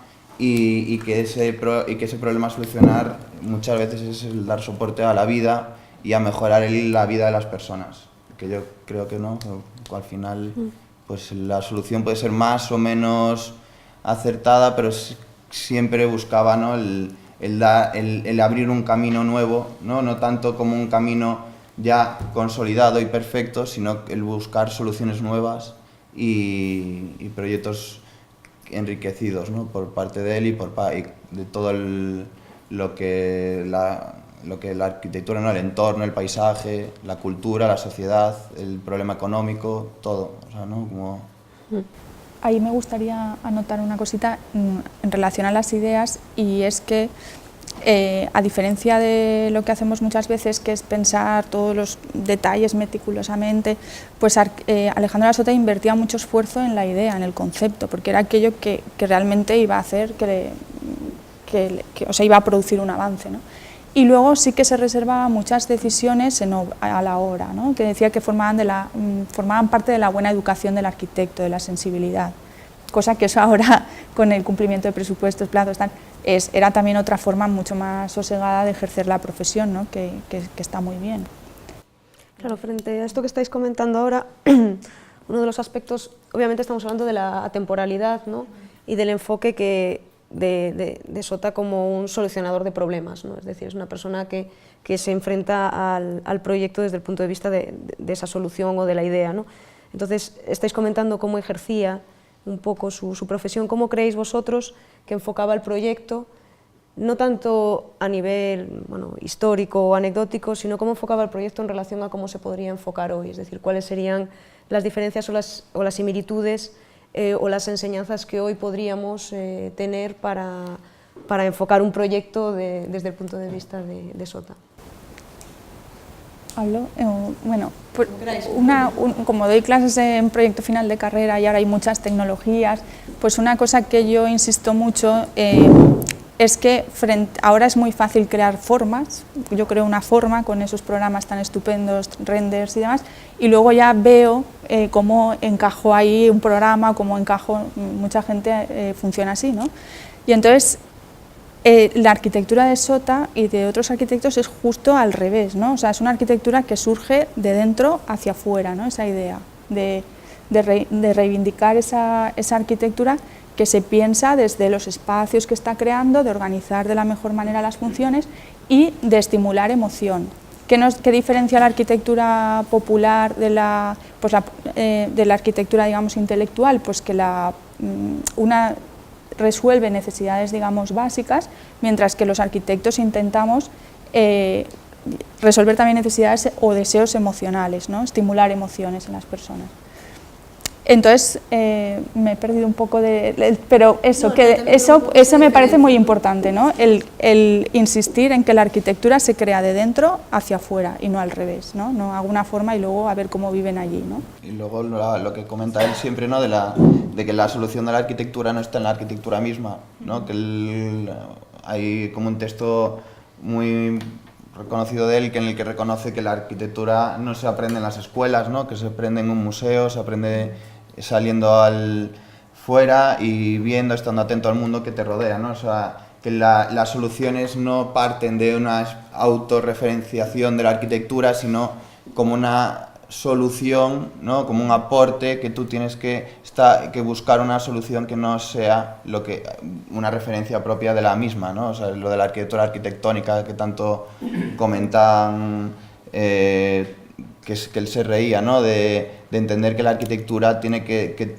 dar una solución distinta a la vida, ¿no? Al uso, a las funciones, y como estabas diciendo tú, ¿no? O sea, que el proyecto tiene que ser el mejorar las condiciones de las personas, ¿no? O sea, que la referencia, ¿no? De lo que estábamos como un poquito de qué podríamos utilizar ahora, pues que a lo mejor él no cuenta la anécdota de que va a un museo y ve un cuadro y ya no se acuerda ni del museo, se acuerda de ese cuadro, ¿no? Y a lo mejor esa es la lección que tienes que aprender, ¿no? El aprender de un cuadro, pues a lo mejor te puede dar como el inicio, ¿no? de una idea que luego te vertebra un proyecto. Yo creo que en el fondo es una cuestión de sensibilidad, ¿no? O sea, no tanto de una actitud en cuanto a cómo se debe hacer arquitectura, sino tener esa sensibilidad para entender lo que es la arquitectura. Él hablaba mucho de que no le gustaba dibujar hasta que tenía la idea perfectamente clara, ¿no? O sea, le dedicaba muchas horas a pensar en el proyecto, en las necesidades, en qué debía ser, ¿no? En la idea del proyecto, y hasta que lo tenía claro no cogía el lápiz, ¿no? Para evitar precisamente lo que tú estabas comentando, ¿no? Ir un poco de ese tema de generar una forma y luego introducir un programa, sino totalmente al revés, ¿no? Empezar por lo importante, ¿no? Que es qué quiero hacer, cuál es mi idea, ¿no? Y a partir de ahí, una vez que lo tenía todo claro, es cuando empezaba a manipular, a dibujar, a concretar, ¿no? Sí, o sea, ese tema es importante también, ¿no? El que hay que pensar, o sea, porque a veces se olvida. Él decía siempre que el dibujo era la proyección de un pensamiento previo, es decir, la arquitectura no se piensa frente al ordenador, se piensa con los ojos cerrados, ¿no? Imaginando los espacios, y luego yo proyecto ese pensamiento porque alguien me lo tiene que construir, ¿no? Pero no al revés, no me pongo a dibujar pensando. O sea, y luego de lo que habéis dicho, pues por un lado lo del cuadro, realmente él sí que toma muchas referencias para esto que estamos diciendo de estimular emociones del arte moderno, de Albers, etcétera. O sea, utilizan mecanismos del arte moderno, o como por ejemplo el crear efectos de contraste, eso es una cosa que nos genera sorpresa. Entonces se fija mucho en el arte moderno y extrae mecanismos que aplica a su arquitectura, ¿no? Él habla de Paul Klee, las casas de cristal, por ejemplo, ese cuadro tiene como vibraciones, ¿no? Es decir, bueno, y entonces intenta hacer Bancunión, esas referencias también. Claro, en ese sentido, el otro día Manolo Gallego también comentaba que decía que los proyectos los tenía en la cabeza, ¿no? Alejandro de la Sota, es decir, el proyecto estaba aquí, después ya se plasmaría. Hablaba un poco también, bueno, de los contemporáneos y tal, ¿no? Que Mólezún tenía mucha facilidad, que Sota tenía el proyecto en su cabeza. Y quizás cuando comentabais ahora el tema del cuadro, que recuerda un poco también a lo que decía Óscar Tusquets en el Todo es comparable, que hay que ir a Florencia a ver el David, que hay que ir a Gante a ver, solamente para ir a ver la Joven de la Perla, es decir, que cada sitio, cada lugar hay un objetivo de una cosa para ir a ver, pero solamente por el hecho de ir a ver, pues es un cuadro, una escultura. Entonces, en ese sentido, quería abrir un poco el tema también, que también está muy vigente hoy en día, de la multidisciplinariedad, ¿no? Es decir, hablábamos ahora del tema del cuadro, Santiago hablaba, por ejemplo, de todos los temas de la tecnología, con Pablo también muchas veces hemos comentado todo el tema de la prefabricación, ¿no? También incluida dentro del proyecto. Entonces, todo eso estaba en su cabeza y todo eso generaba el proyecto en su cabeza. Entonces, un poco comentar esa temática y comentar, digamos, como los ejemplos que acabas de comentar ahora, en qué proyectos o qué ejemplos o qué actitudes o investigaciones veis vosotros más esta mezcla de ideas en la cabeza que se plasman en algo un poco físico. Vale, pues en cuanto a lo que estamos hablando de equipos multidisciplinares, bueno, pues él realiza trabajos muy importantes para el mundo de la aeronáutica, le encargan el diseño del interior de aviones, entonces ese mundo le influye de manera decisiva el trabajo con ingenieros, etcétera, en su manera de abordar los proyectos, ¿no? Como estamos diciendo, o como he explicado, que para él siempre la arquitectura tiene que aportar algo nuevo y para mejorar la calidad de vida, ¿no? Y él entiende que es siempre desde la innovación tecnológica, no desde la propia arquitectura, es decir, si yo quiero innovar, si quiero... os ha explicado que él entiende que los conceptos arquitectónicos que contribuyen surgen al relacionar necesidades reales con posibilidades técnicas actuales. Entonces eso, para innovar, uno se ha de situar fuera de la propia arquitectura, ver qué deseos podría resolver que no están resueltos o qué materiales hay y qué posibilidades nuevas de vida me dan esos materiales que hasta ahora no se han utilizado. Y de hecho, por ejemplo, la historia de la arquitectura demuestra que muchos materiales que revolucionaron la arquitectura, como puede ser el hormigón, antes se empleaban para otros usos y que gracias al ingenio o la sutilidad de algunos arquitectos pues se incorporaron en la arquitectura y la revolucionaron. Entonces él tiene esa idea muy clara, ¿no? Que la innovación en arquitectura está en los nuevos materiales y entonces a partir de ahí pues el trabajo con ingenieros, incluso él llega a intentar crear su propia empresa multidisciplinar con el grupo Abengoas, etcétera, o sea, que se llamaba Presota, o sea, para crear, porque digamos que él se adelanta mucho a la realidad tecnológica que le toca vivir en este país, entonces él se sentía absolutamente frustrado porque todo lo que él pensaba en sus proyectos prefabricados, la Casa Varela se construye prefabricada para acabarla en muy poco tiempo y dura 4 años la obra, o sea, era una frustración constante, entonces él se empeña incluso en montar su propia empresa y ofrecer servicios ya llave en mano, ¿no? Entonces, pues eso, él siempre entiende la arquitectura como un trabajo multidisciplinar y anónimo, ¿no? Y la unificación de esfuerzos. Él en algunos escritos también decía, ¿por qué? O sea, ¿cuántos esfuerzos perdidos hay en nuestra profesión, ¿no? Que a lo mejor tú te pasas un montón de tiempo pensando un pabellón, pensando cualquier cosa, no se construye, eso se queda ahí, ¿no? Los arquitectos tendríamos que tener mucha más humildad y él decía, oye, ¿tú qué has hecho? Déjamelo, yo te dejo lo mío, ¿no? ¿Por qué tanto pensamiento se queda en los cajones y cuando a lo mejor ahí se están haciendo aportaciones, ¿no? Pensaba que teníamos que ser todos un poquito más generosos y humildes, ¿no? Para preguntar lo que han hecho otros y para dar lo que hemos hecho. Incluso decía que las casas, que había tantos buenos proyectos de casas que se deberían vender en los estancos, porque hay tantos buenos proyectos de casas y la gente al final se hace unas casas, pues que se vendan en los estancos las buenas casas, ¿no? Tenía un poco esa mentalidad, así, esos valores. A mí, en lo referente a la multidisciplinaridad, sí que me interesa mucho tanto su faceta como dibujante, ¿no? En la presentación ponías esos croquis, ¿no? De Saint Doiza, de Navarro Valdebec, tal, esas caricaturas, y su faceta, él tocaba el piano, o sea, por lo que dicen sus amigos o la gente que lo escuchaba, tocaba maravillosamente el piano.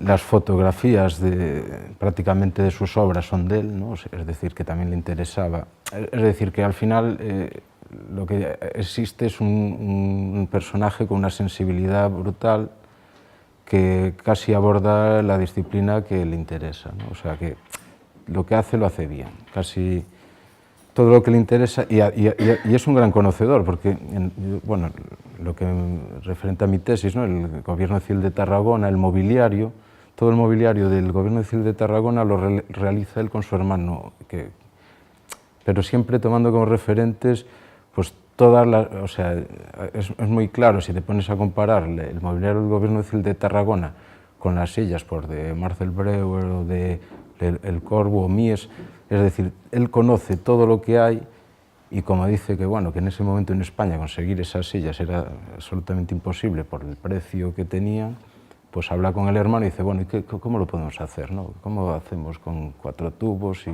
tal? Y al final diseña todo el mobiliario, un mobiliario excelente, con claras reminiscencias al movimiento moderno, que lo que está contando es que no solo él es un gran conocedor, ¿no?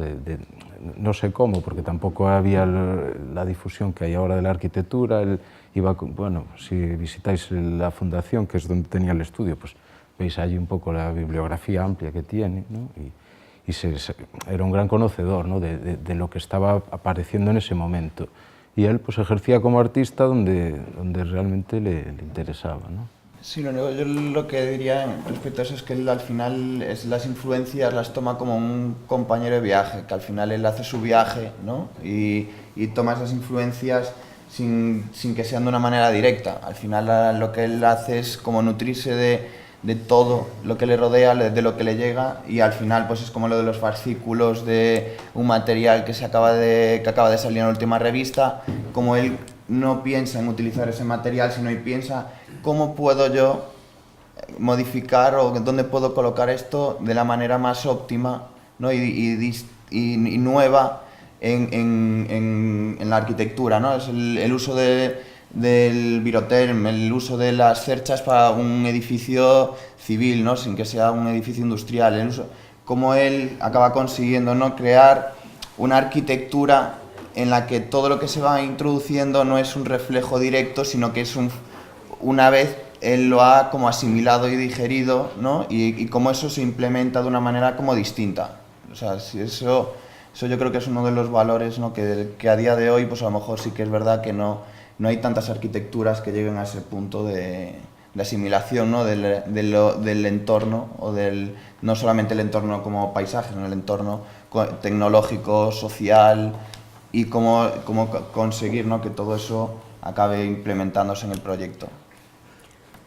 Bueno, por ir cerrando un poco, y también un penúltimo tema de conversación, hablábamos ahora de las caricaturas, ¿no? que dan también un poco dan una visión diferente de cómo puede ser una persona que realmente tiene una actitud suficiente como para hacer caricaturas o para entender el mundo así. O Pablo ponía una imagen de él con su familia, ¿no? Y también decía que él entendía la arquitectura como proyección de la vida. Entonces, en ese sentido, hablar un poco de los aspectos más personales quizás de Sota en relación con su profesión, y cómo su vida y su profesión iban un poco en paralelo, o iban generando conflictos o no generándolos a lo largo de todo el tiempo, y cómo eso podemos verlo hoy en día como una carrera, digamos, siempre imbricada entre lo que es la profesión y la vida personal. Un poco por hablar de este tema. Por un lado, pues él nace en un entorno como muy propicio, ¿no? Porque vive en Pontevedra y bueno, pues está arriba del Café Moderno, y entonces pues era una época de mucha efervescencia cultural. Estaba Castelao y él, bueno, pues él se desarrolla mucho en el dibujo, la música, entonces digamos que él tenía ahí un caldo de cultivo muy importante para ser arquitecto, eso en cuanto a su formación de infancia, ¿no? Y en cuanto al ejercicio de la profesión y la vida, bueno, pues la arquitectura que hace Alejandro de la Sota pues no es la arquitectura del éxito, no es la arquitectura del dinero, es una arquitectura que él le lleva a renunciar a encargos, tiene muchísima obra no construida, y entonces, bueno, él siempre decía que no había sabido ser rico para su familia, ¿no? Él priorizó ahí su profesión y en su casa pues vivieron de una manera bastante sobria, ¿no? Sus hijos siempre recuerdan, pues eso, no había excesos, su vida era la arquitectura, o sea, es inseparable en su persona, arquitectura y vida.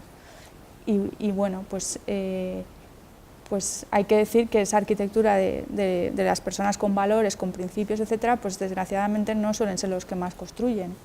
Entonces, saber que también implica muchas renuncias, ¿no? Mucha renuncia en la vida, ¿no? Dedicarte, bueno, exacto, tuvo que cerrar su estudio, a los 70 años reincorporarse porque tenía 7 hijos en edad de estudios, a trabajar como funcionario de correos, etcétera.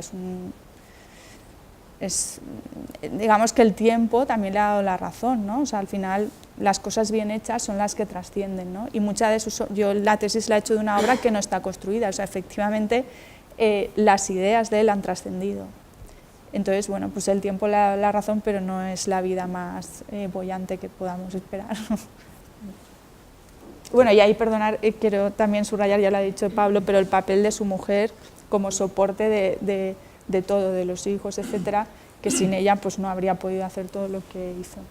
Él contaba una anécdota, ¿no?, de algún compañero suyo con más éxito en el panorama arquitectónico de ese momento, ¿no? Y decía, bueno, y le enseñaba sus obras y tal, y en algún momento le decía, bueno, y aquí tengo aquí otras obras, ¿no?, pero estas son alimenticias, ¿no? Como que había gente que un poco estaba en ese tema, ¿no?, ejercía la profesión con dignidad cuando podía y cuando no, pues, ganaba dinero pues, para sobrevivir o lo que fuera. Bueno, pues él le decía, no, estas son mis obras alimenticias, y él decía, bueno, a lo mejor lo que tienes que hacer es comer menos, ¿no? Entonces, un poco esa actitud es difícil, ¿no?, porque le lleva, pues, lo que comentabais, a situaciones muy complicadas, ¿no?, de ejercer la profesión, de casi autoexiliarse, ¿no?, de mantenerse al margen de todo lo que estaba, pues, a lo mejor en las revistas en ese momento. Y él, bueno, pues siempre tiene esa actitud un poco outsider, ¿no? O sea, me mantengo al margen, prefiero ver folletos de nuevas tecnologías o de construcciones prefabricadas que leer, ¿no?, la revista de moda de arquitectura del momento, aunque las leía igual, ¿no? Es decir, una cosa es que... Pero él las veía, ¿no?, y leía y a veces escribía, ¿no?, y cuando escribía pues era muy conciso y disparaba, ¿no?, disparaba con bala, ¿no? O sea, al final es justo eso, ¿no? Al final es entender que él era, o sea, no era un arquitecto que luego salía del estudio y se olvidaba de su profesión, ¿no?, sino que era un arquitecto 24 horas al día y desarrollaba, o sea, y su vida no se separaba de la propia profesión, ¿no? Es una de las cosas como más importantes que tiene. Y luego, pues quería decir una última cita, ¿no?, que es que nuestra arquitectura, entiendo, es reflejo y marco de la vida, es lo que somos y lo que queremos ser, ¿no?, que al final eso resume un poco sus planteamientos a la hora de explicarnos su obra y todo esto que estamos contando, ¿no?, que es su vida. Tampoco a día de hoy sí que es una obra reconocida, pero que implicaba mucho más detrás, ¿no?, y implicaba muchas más personas y un peso mucho más importante que no es simplemente el renunciar a un proyecto o el verte, pues eso, excluido de una cátedra, ¿no?, que perdió y que luego, pues sí que es verdad que pasó unos años malos, pero que luego tuvo sus problemas familiares que siempre cuentan, ¿no?, que pues como puede ser la muerte del hijo que era arquitecto, o sea, una serie de muchos más otros condicionantes, ¿no?, que acaban pues explicando un poco cómo esas renuncias al final, pues que hoy y estamos valorando justamente que esas renuncias han conseguido que su obra sea tan reconocible y emotiva, ¿no?, y con una riqueza tan intensa.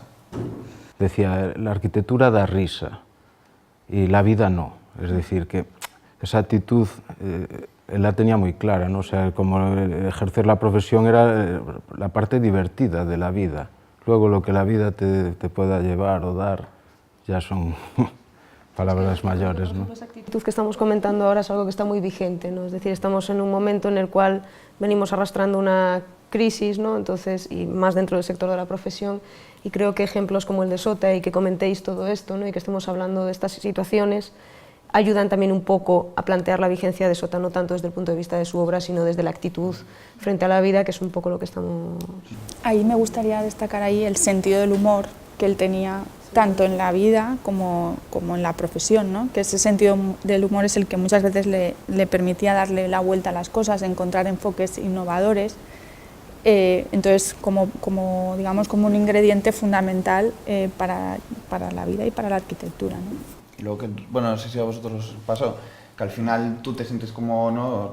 Muestras interés, ¿no? Y cuando empiezas a conocer la obra más en profundidad, más también al personaje, es como que de repente como que coge más importancia, ¿no? la propia figura, ¿no? De Alejandro de la Sota, que incluso las obras, aunque son obras de una tremenda relevancia tanto nacional como internacional, ¿no? Como obras del siglo XX, al final te das cuenta de que lo que de verdad tiene como casi más valor, ¿no? Como que es ese diamante que está oculto, es justamente esto que estamos hablando, ¿no? Esa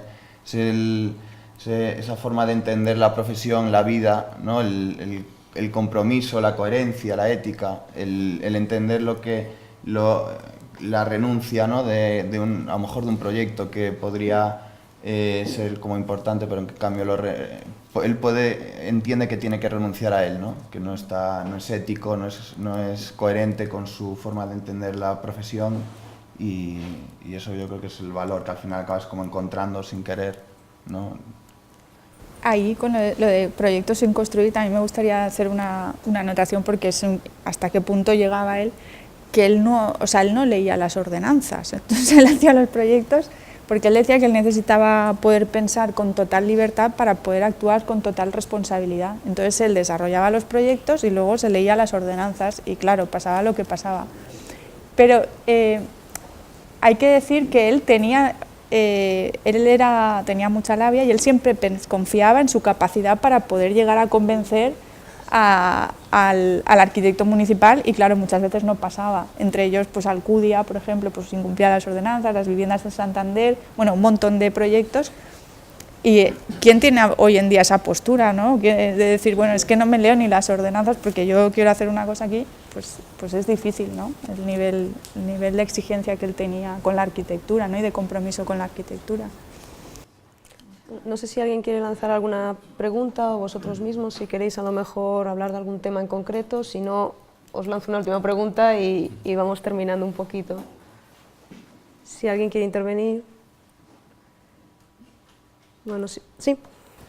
Mira, una pregunta. Hay un momento, Alejandro, vosotros que es en su primera juventud, donde hace cosas como la vivienda de Dr. Arce, ¿no? A ver, yo no soy un estudioso de las otras, mucho menos, pero parece que hay una ruptura, ¿no? Con esa primera manera de trabajar, incluso las viviendas, los programas de colonización, que hay alguna aquí cerca en Lugo, tal, ¿no? En la que la forma tiene mucha importancia, aunque después parece que la forma desaparece, ¿no? En su trabajo, ¿no? Todos los edificios tienen forma, acaban teniéndola, ¿no? Pero en su manera de generar el proyecto, pues la forma no parece como un condicionante. En cambio, el Dr. Arce parece que sí. De hecho, sus croquis están llenos de redondeles y curvas y cosas, ¿no? Algo que luego desaparece. ¿Qué pasó ahí? Es que justamente, sí, la salida de la crisis, ¿no? Que leías en el tema de mi tesis justamente en esos años. El Dr. Arce creo que se termina en el 52, ¿no? Es un proyecto del 52, y justamente él está, bueno, en ese momento está haciendo Esquivel, está haciendo los poblados de Fuencarral, ¿no? De Asunción. Entonces, justamente en esa época, él siente que la arquitectura que él estaba realizando no era lo que él entendía que tenía que ser la arquitectura. Eso demuestra también lo dotado que era, ¿no? Para la profesión que desarrolla, ¿no? Una vivienda como Dr. Arce, ¿no? Que es una vivienda que tiene un planteamiento muy radical, ¿no? Es ese muro que da hacia la vía rodada de acceso, y cómo se abre, ¿no? hacia la parte de jardín, y luego lo que dices, ¿no? Esa barandilla de madera, ¿no? Que sube, que es un gesto. Y en esos años él entiende que es cuando tiene la crisis, ¿no? Lo que él llama la crisis a nivel arquitectónico, que él entiende que esa arquitectura no es la solución de un problema necesita, ¿no? Porque al final es una arquitectura muy formal, ¿no? Como un poco plástica, ¿no? O sea, como plástica, entendiendo la plástica como una plástica gestual, y entonces es cuando él empieza a encontrar, ¿no? En España en esos años, es la época del aperturismo hacia Estados Unidos, ¿no? Cuando se hace las bases de Estados Unidos, y muchos ingenieros, muchos arquitectos empiezan a viajar, ¿no? Iza en el año 48, y entonces empieza a llegar como con cuentagotas una serie de publicaciones, ¿no? De lo que está sucediendo fuera, ¿no? De publicaciones de Marcel Breuer, de Richard Neutra, de Mies van der Rohe. Entonces él de repente se le abre un mundo, ¿no? Los ingenieros que van fuera traen, ¿no? Se construye como, bueno, en una investigación tenemos, ¿no? Pues aquí cerca Belesar, ¿no? Como esa nueva tecnología que en España no se puede fabricar, él la empieza a ver fuera. Por eso él va como, entiende que ese camino, ¿no? Es una especie como de amistad, ¿no? De viaje con una serie de arquitectos que son como Breuer, Neutra, y como él se da cuenta de que lo que está haciendo no tiene sentido y de repente cambia. Y esa crisis no es una crisis de continuar obras, sino que es una crisis más conceptual, ¿no? De crear esa caja negra, y esa caja negra lo que responde es a una arquitectura del movimiento moderno, ¿no? Que en España pues eso también tuvo muchos problemas luego a lo largo de su carrera, porque el movimiento moderno estaba vinculado a una serie de, políticamente, ¿no? Una serie de ideologías que no eran pues afines, ¿no? En ese sentido, y entonces él empieza a reconocer en esos arquitectos, a reconocerse a sí mismo, o sea, a reconocer sus inquietudes, a reconocer lo que él entendía que el futuro de la arquitectura, ¿no? Que su época debería de traducir, ¿no? en los edificios, que es una arquitectura que, como hemos comentado, pues una arquitectura anónima, una arquitectura comprometida, una arquitectura funcional, racional, una arquitectura que, siendo simbólica, ¿no? Teniendo alguna simbología, es una arquitectura que al final acaba siendo un soporte, ¿no? Como la máquina donde vivir, ¿no? Pero él en cambio, pues, yo creo, ¿no? Es una de las cosas que me gustaría dejar cerrada, ¿no? En mi investigación, es que él se encuentra mucho más cercano a arquitecturas como la de Marcel Breuer y Richard Neutra, vinculadas a la biología, ¿no? A la respuesta doméstica, al tema mucho más de una arquitectura como más personal, ¿no? Personal entendiendo a la arquitectura que es para vivir, ¿no? Para habitar, y no una arquitectura como, por ejemplo, de Mies, ¿no? Una arquitectura mucho más como Walter Gropius, ¿no? Una arquitectura mucho más limpia, mucho más máquina, ¿no? Y entonces es como lo que decían el otro día, ¿no? en la conversación entre Manuel Gallego y Carlos Puente, de que Sota, en sus planteamientos de idea, de proyecto, era mucho más radical incluso que Mies van der Rohe, pero que al final era una persona comprometida con la vida, con la arquitectura, y que entendía que su profesión era algo muy serio, ¿no? Y que al final no puedes hacer un proyecto de una vivienda en la que no puede vivir esa persona, o que no vive, o sea, es como lo que comentaba siempre, ¿no? De que es de forofos del volante el notar un coche. Tú al final, cuando estás utilizando el coche, no quieres notarlo, quieres que te lleve a un sitio, ¿no? Pues el que está utilizando un edificio no tiene por qué notar al arquitecto o la arquitectura, sino que tienes que ser algo que te acoja, ¿no? que te dé soporte, que te dé un ambiente grato en el que tú puedas desarrollar esta conferencia o tu vida, o que tú puedas estar en el salón y mirar por la ventana y que te dé el sol. O sea, estas cosas que son al final, pues que también hablaba Richard Neutra, ¿no? Del tema de la arquitectura biológica, Breuer con el tema de la arquitectura popular, ¿no? Que es domesticar el movimiento moderno. Entonces, no sé. Sí, o sea, yo simplemente añadir a lo que ha dicho Pablo, bueno, pues que ellos ellos cuando estudian la arquitectura que les enseñan a hacer, pues es la arquitectura o bien popular o bien la arquitectura, sí, o sea, pues de la época franquista, ¿no? Entonces, ellos de alguna manera pues iban recibiendo salpicaduras del exterior, les llegaban informaciones y todo lo que les llegaban pues estaban como muy ávidos de ver qué se estaba haciendo fuera. Y entonces es verdad que viene Álvaro Aalto viene a España y entonces les influye mucho. Y entonces tienen muchos arquitectos, o algunos arquitectos, Coder, Sota, empiezan a tener una etapa expresionista, que es a la que pertenece, que utilizan mucho la curva y es por influencia de... Sí, entonces ellos están ahí experimentando, ¿no? De alguna manera, pues todo lo que les llegaba afuera, pues a ver, estos que están haciendo tal. Y entonces Sota tiene esa casa y luego otros bastantes más proyectos, la Casa Andrade, Antonio Poc, etcétera, que son que son de esa época en la que él está experimentando la curva.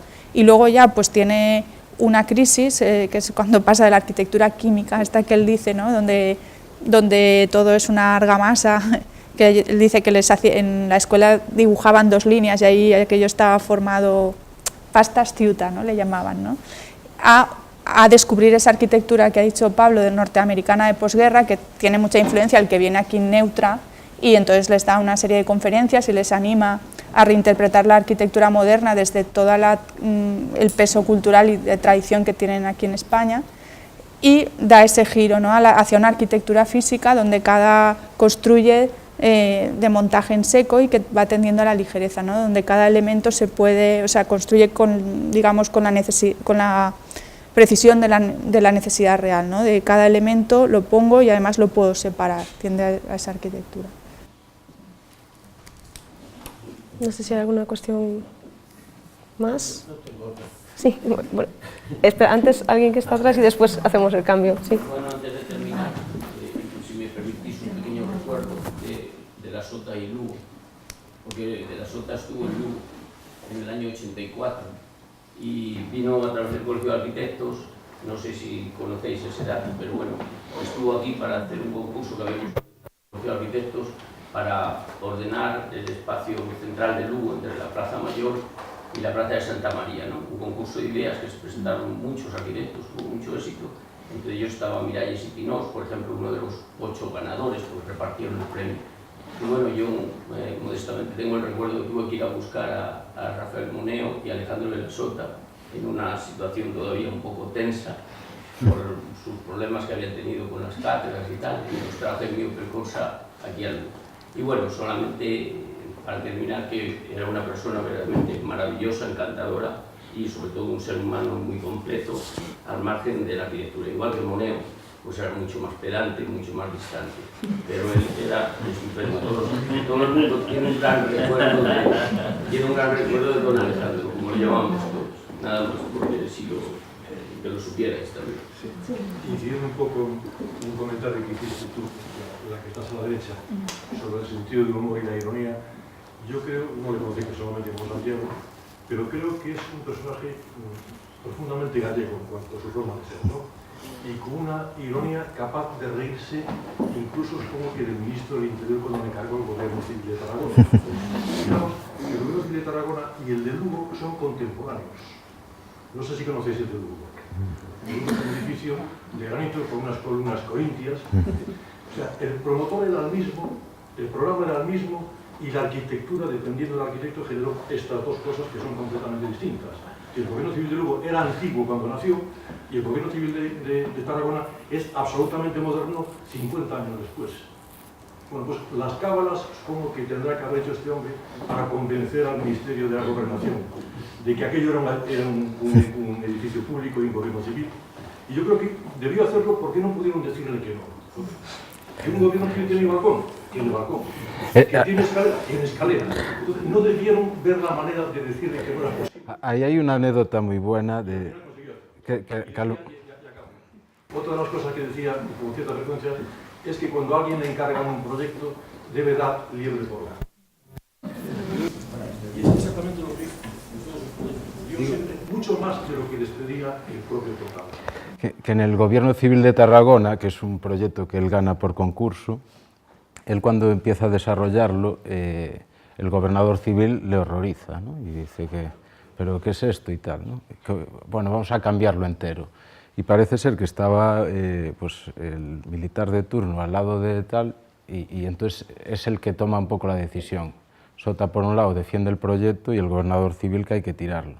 Entonces el militar, con esa actitud militar, dice, bueno, ¿este es el proyecto que ha ganado el concurso? Sí.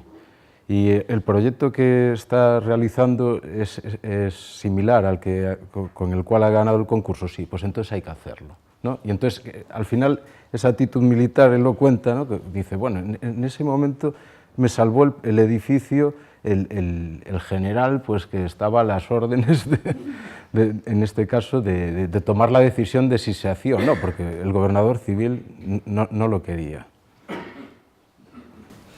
Y lo que decía era de superar el encargo, al final es cuando te das cuenta, no, una obra como el Gimnasio Maravillas, al final te encargan de hacer un pabellón y un aulario y de repente consigues multiplicar el programa de metros cuadrados, de usos, y consigues crear un edificio, ¿no? Que es como la máxima optimización a nivel de idea, proyecto de una parcela, ¿no? Con un desnivel de 20 metros cuadrados. Liebre por gato.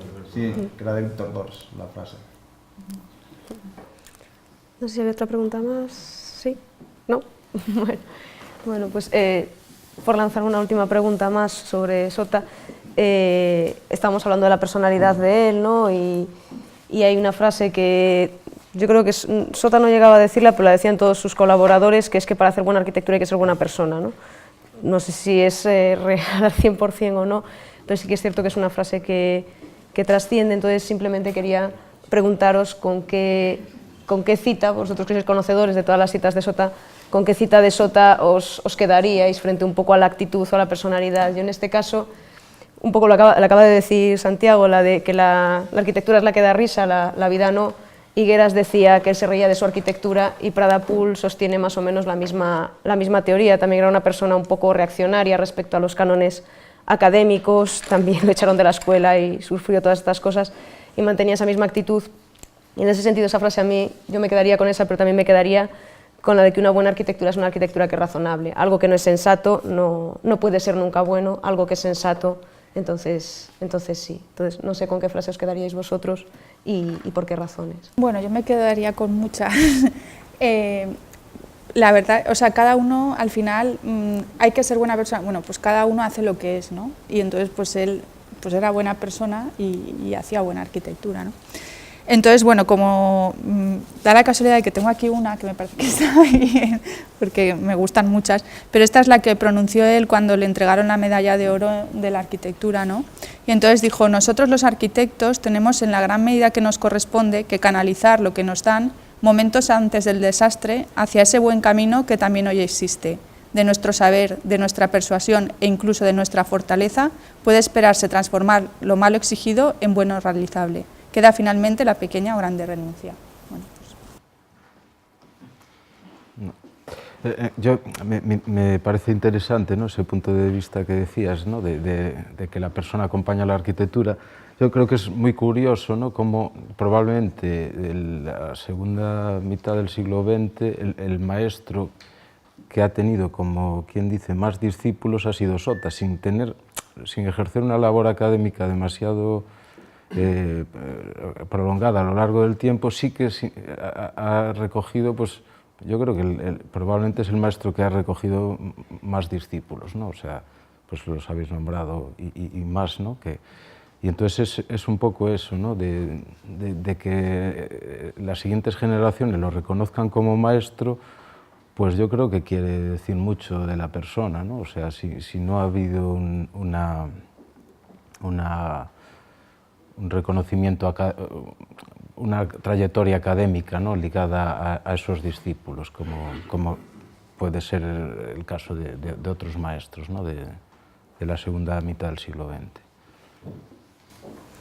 Yo al final me quedaría con la que dije antes, ¿no?, de nuestra arquitectura entiendo el reflejo y marco de la vida, es lo que somos y lo que queremos ser. Al final, ¿no?, cuando haces un proyecto, es justamente eso, es un proyecto, es algo que va a venir después. O sea, al final es lo que queremos ser, ¿no?, lo que quieres conseguir, lo que quieres transmitir, ¿no?, emocionar, y que eso, que no hay son problemas, ¿no? Pues si nadie tiene algo más, como se suele decir, vámonos, que esta gente se querrá ir a dormir, y damos por cerrado el debate.